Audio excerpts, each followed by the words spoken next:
Hello guys, welcome to my channel. मेरे पास यहाँ क्लासिक 350 है, 1 साल पुरानी, एंड मेरे पास इंटरसेप्टर 650 भी है जो मुझे 1 महीना हो गया है, उसकी फर्स्ट सर्विस भी कंप्लीट हो चुकी है। तो ये वीडियो उसी के बारे में है कि क्या आपको क्लासिक 350 लेना चाहिए या इंटरसेप्टर 650 लेना चाहिए, क्योंकि कहीं ना कहीं दोनों का स्टैंड थोड़ा बहुत सिमिलर है। मैं ये नहीं कहूँगा सिमिलर है, बट थोड़ा बहुत, क्योंकि कॉन्टिनेंटल GT बहुत ही ज़्यादा एग्रेसिव स्टैंड है, शॉटगन आपको बहुत ज़्यादा पुल करती है फॉरवर्ड, एंड सुपर मीटियोर बहुत ही लेड बैक है। सो जो क्लोजेस्ट अभी क्लासिक के पास आ रही है वो इंटरसेप्टर है। हाँ, क्लासिक 650 लीक हुई है, बट वो अभी नहीं आ रही है इतने जल्दी। सो हम बात करेंगे क्लासिक 350 और इंटरसेप्टर 650 में कौन सी बेटर बाइक है आपके लिए। सबसे पहले हम बात करते हैं राइडर अर्गोनॉमिक्स का।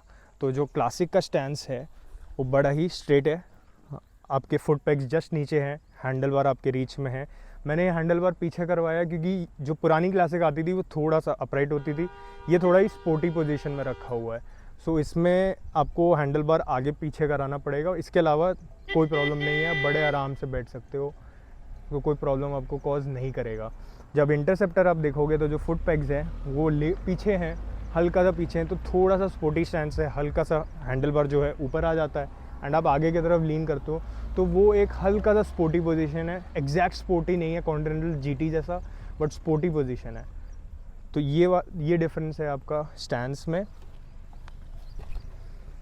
अब बात करते हैं कि दोनों के पर्पस में। जो इंटरसेप्टर 650 है वो ऑल पर्पस बाइक है, सिटी भी कर सकते हो, टूरिंग भी कर सकते हो। सिटी में थोड़ा सा प्रॉब्लम है उसके साथ कि जो उसके 2 साइलेंसर्स है, अपस्वेप्ट साइलेंसर्स हैं, ऊपर की तरफ निकल रहे हैं, तो काटना, ट्रैफिक के बीच में मैन्यूवर करना डिफ़िकल्ट हो जाता है। क्लासिक 350 बहुत ही ईजीली कर सकती है उस चीज़ को, सिटी में लेफ़्ट राइट करना या क्लोज स्पेसेस के निकालना।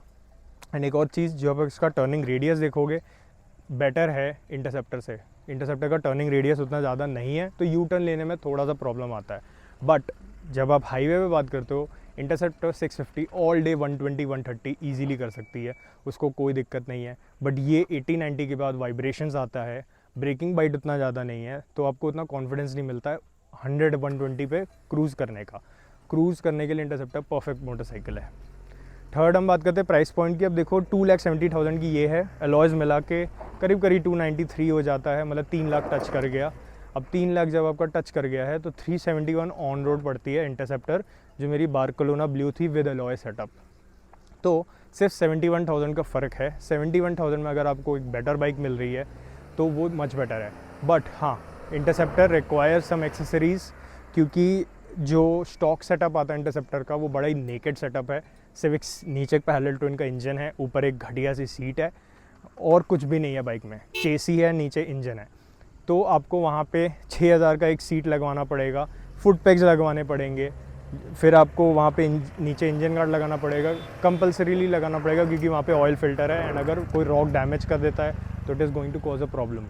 सो वहाँ पे थोड़े एक्सेसरीज लगता है, बट फिर भी मोटा मोटा 3,10,000 आप पकड़ सकते हो। तो इतना कोई खास डिफरेंस नहीं है क्लासिक 350 और इंटरसेप्टर में। फिर हम बात करते हैं इंजन स्पेक्स की। उसके इंजन स्पेक्स मच बेटर है, 47 हॉर्स पावर है, 52 Nm का टॉर्क है।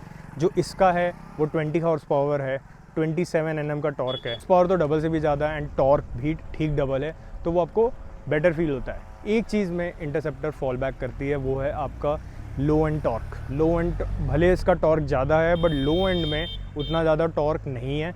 सेकंड गियर में जब आप 20 या 10 से भी उठाने की कोशिश करते हो, ये बहुत ही ईजिली उठ जाती है, उसमें थोड़ा सा स्ट्रगल फील होता है। बट जैसे ही वो लो एंड आप पार करते हो, इंटरसेप्टर इज़ अ ब्रीज।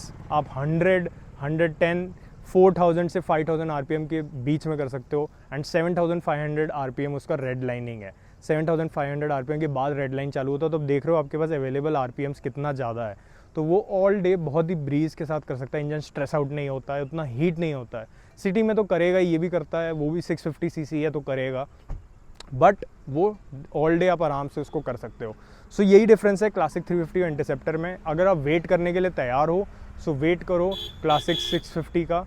मैंने क्लासिक 650 के ऊपर डेडिकेटेड वीडियो बनाया हुआ है, आप वो देख सकते हो। सो अगर आप वेट कर सकते हो तो वेट फॉर क्लासिक 650, एंड अगर आप वेट नहीं कर सकते तो go for interceptor 650। It is going to be the best purchase that you can get. So if you like this video, like करो, शेयर करो और सब्सक्राइब करो।